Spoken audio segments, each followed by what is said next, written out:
Man, I want to share this with you guys because there is 3 uncomfortable truths that we got to take in before we actually hit that tipping point of being successful. And until you actually internalize this, I'm telling you, it's going to be really, really big mountain to climb.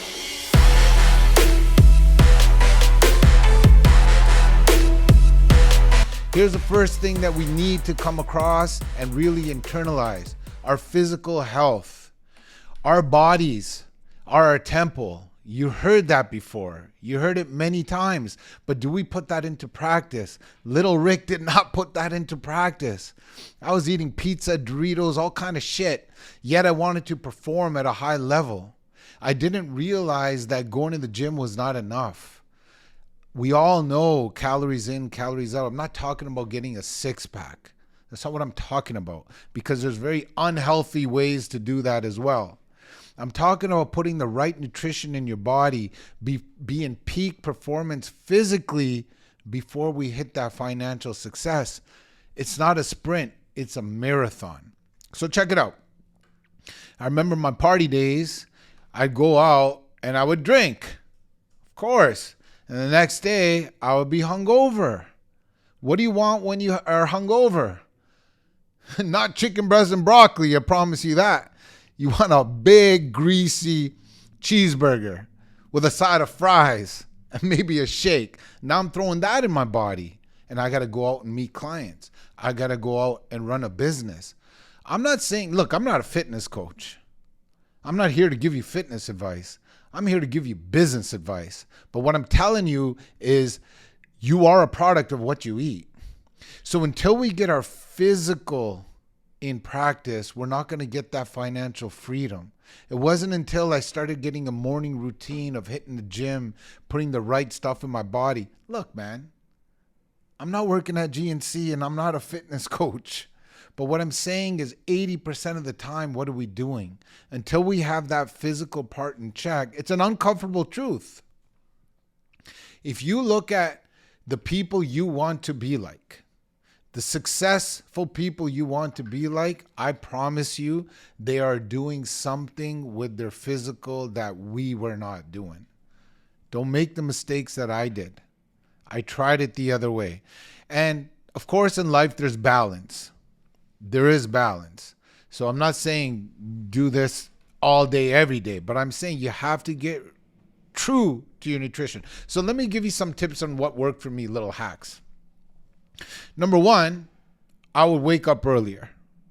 And first thing I do is I drink my water and I'd head to the gym, get some caffeine in me. I'd head to the gym. The reason why this worked for me earlier is because if I did it later, 2 things happen. My true money-making things, which for me is prospecting. Look, I've been a realtor for a long time and now I'm doing a lot of things in real estate. I needed to have those hours of prospecting. That was my money-making activity. But if I didn't go to the gym first, 2 things would happen. Number 1, I would come to the office and I wouldn't feel in peak performance. That's number 1. Number 2, I was working out of guilt. So when making my calls, I know I was skipping school. Skipping school meant skipping the gym. And while I was skipping the gym, now I'm making these calls guilty. So you want to be in peak performance and you don't want to be playing from behind. So what I did is I woke up in the morning, I got it out of the way. For you guys that are really busy, I got a hack for you. Your weekends, you can probably pour more time into your fitness. So if your weekdays are really busy, I want you to pour more time in the gym on your weekends. If it's vice versa, then you do vice versa. So if I get a gym session in Saturday and Sunday, and I need to work out, let's say 4 days a week, that means I only need to go really, really early, like a Tuesday or Thursday. It's only 2 days a week. So you find your hack. But the most important thing that I want to get across is if you want to make your millions, you have to have some physical ambitions. All right, let's go on to number 2. The second uncomfortable truth on your way to success is you have to polish your environment. if you don't have a good environment in your life, success is going to be far away. You heard it before. You are a product of the 5 or 6, 7 people, 3 people you hang out with. That's a product of your environment, is your relationships. Another product of your environment is your organization. I'm telling you, if you have a messy house, a messy bed, a messy closet, a messy car, man, you're not going to feel organized. If you have a messy CRM, you're not going to feel organized. If you are decluttered, man, in real estate, before we put a house for sale, we got to declutter that house. What I'm saying is you got to declutter your life. And sometimes that means getting rid of people in your life and things. Don't be a hoarder. Don't keep those t-shirts that aren't fitting you anymore. Those t-shirts from 1996 or your pants or your jackets, get rid of them. Make room for new things in your life. That's an easier thing to do, but what's harder is this. I hung out with some messed up people, man. I don't wish this upon any of you. Messed up people put me in messed up situations. You are probably hanging around with some messed up people as well. And if you want success in your life, you have to declutter the people in your life. So here's how it worked for me. I had to empty my cup. Here's a cup. It was full. It was full of garbage. So the first thing I had to do was dump out all the garbage.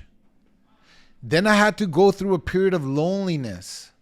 And that's the part that people cannot do. So once all the negative people are out of my life, man, it was just me and me.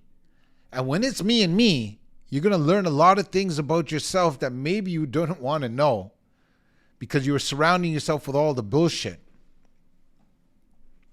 So when you get rid of all of that, you're going to go through a period of time that you're going to feel lonely. That's okay. Go through it, grind through that, because at the end of it, you're going to become a different person that has grown. And when you're grown, you're going to attract new things and people in your life, better friends, better relationships with your significant other. Let the universe do its work when you do your work. So you have to polish your environment. The third uncomfortable truth is your relationship with money. I had a horrible relationship with money. Growing up, I didn't have much money. My family didn't have much money. So when I was at the grocery stores and my mom said, you can't have that, or when I wanted a Christmas gift and my parents were like, hey, that's only for rich people, my 7-year-old brain started thinking rich people are bad. Therefore, money is bad. It wasn't until I reversed that and started understanding, actually, these rich people are awesome. Money is great. Okay? So when I started having a positive relationship with money, money actually started coming in. Do these 3 things. Face your uncomfortable truths, and I assure you, the faster you do this, the greater your success will be. See you next time.